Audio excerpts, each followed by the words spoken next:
All right, let's dive in. Today, we're going way back to ancient India Way back. for a deep dive into the later Vedic period. Ooh, exciting. Yeah, especially for anyone out there prepping for the UPSC exam. Definitely. This is a big one, especially for that GS1 paper, Ancient Indian History. Yeah, can't skip this one.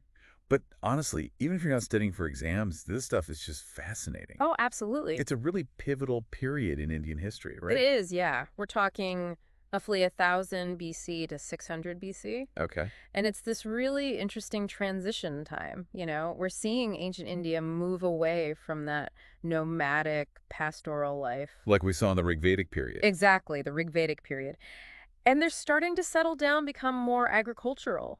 So it's like a bridge between two totally different ways of life. Exactly, a bridge. And it's all happening around the Ganga Yamuna Doab, too. Oh, so a whole new geographic focus as well. Yeah, a big shift from the Sapta Sindur region where we saw the early Vedic people. Interesting. So where do we even begin to understand this shift? I mean, what kind of sources do we have from this period? Well, that's where the texts come in. The texts. Yeah. And I'm sure you remember, right, that this period sees some new additions to the Vedas. Oh, yeah, right. We've got the Rig Veda, of course, but then... But then, boom, three more. We've got the Samaveda, the Yajurveda, and the Atharva Veda. Right, each one giving us like a new angle on this era, right? They really do. I mean, take the Samaveda, for example. Okay. It's basically all melodies and chants, like a musical guide to the rituals. Wow, like a soundtrack for ancient Indian ceremony. Exactly. You can almost hear the priests chanting these verses. Creating that atmosphere. That atmosphere. Okay, Yeah. so that's the Samaveda. What about the Yajurveda? What's that one all about? The Yajurveda, that was more of a practical guide, I'd say. Practical. Yeah, more like a handbook for priests, laying out all the steps for the sacrifices. So Samaveda sets the mood, Hmm. and the Yajurveda tells you how to do it. Precisely. Got it. Now, what about the Atharva Veda? I always found that one a little mysterious. Ah, the Atharva Veda. This one's fascinating. It is. It's full of spells and charms, hymns about everyday life. Really?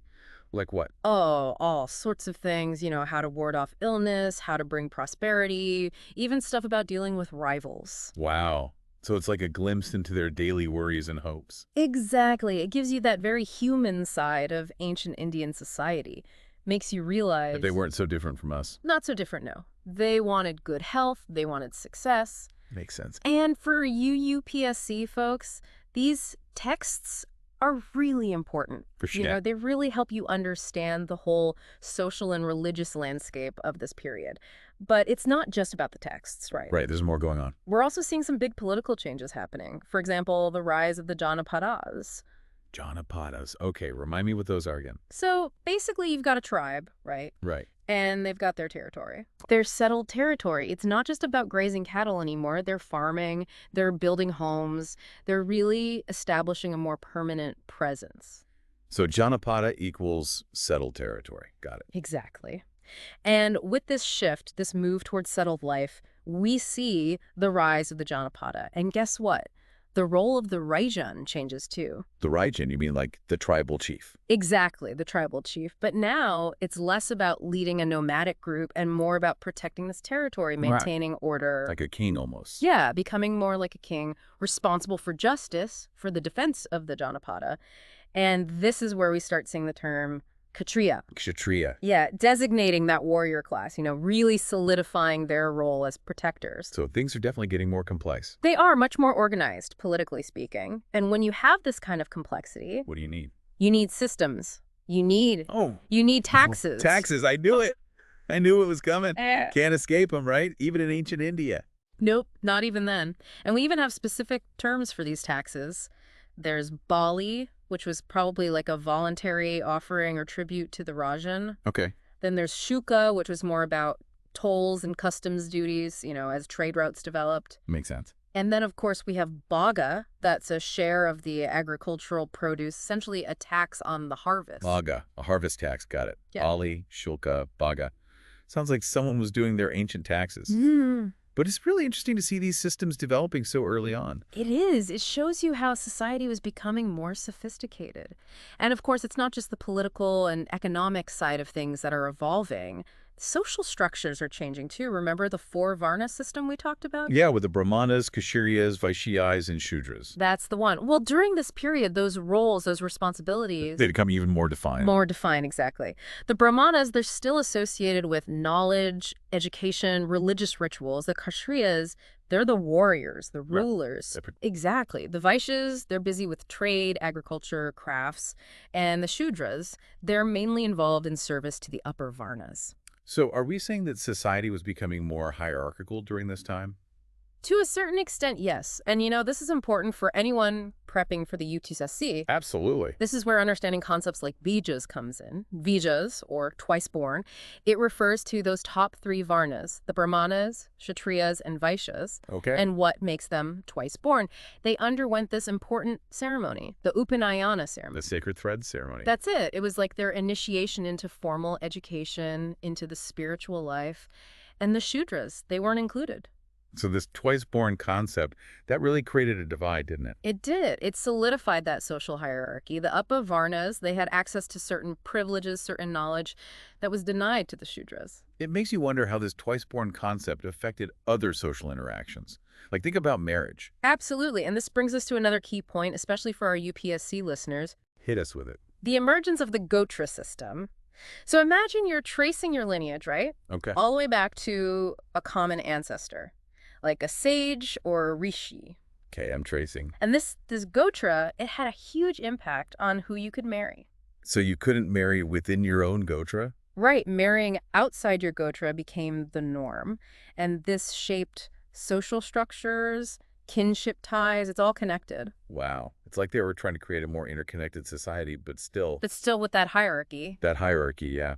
Okay, so we've got the political landscape shifting, the economic systems evolving, the social structures getting more complex. What about the religious beliefs? Were the Vedic people still worshiping the same gods?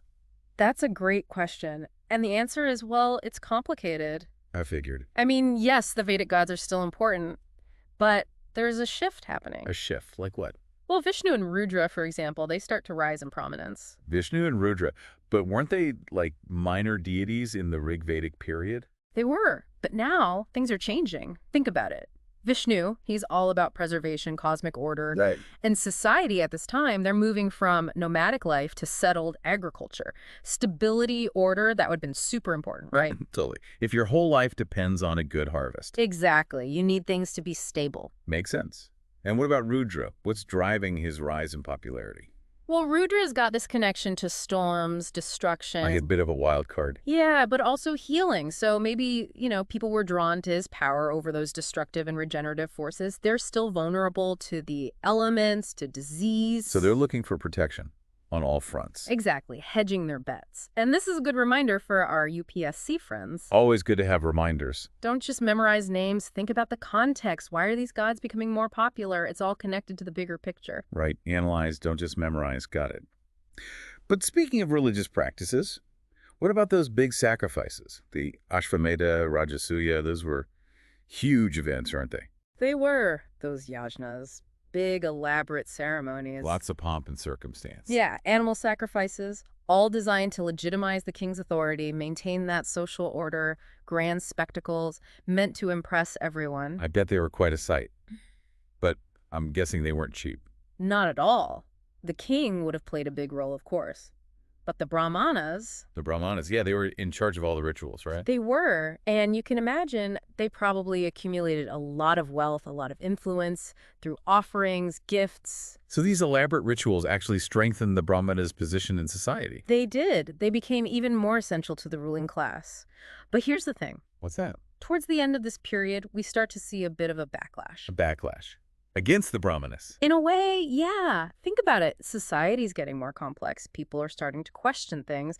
They're looking for a more personal connection to the divine, something beyond just rituals. So they're not satisfied with the status quo. Exactly. And this dissatisfaction, this is what sets the stage for the Upanishads. The Upanishads. Yeah, with their focus on knowledge, self-realization, the nature of reality itself. So it's like the seeds of a philosophical revolution are being planted. They are right here in the later Vedic period.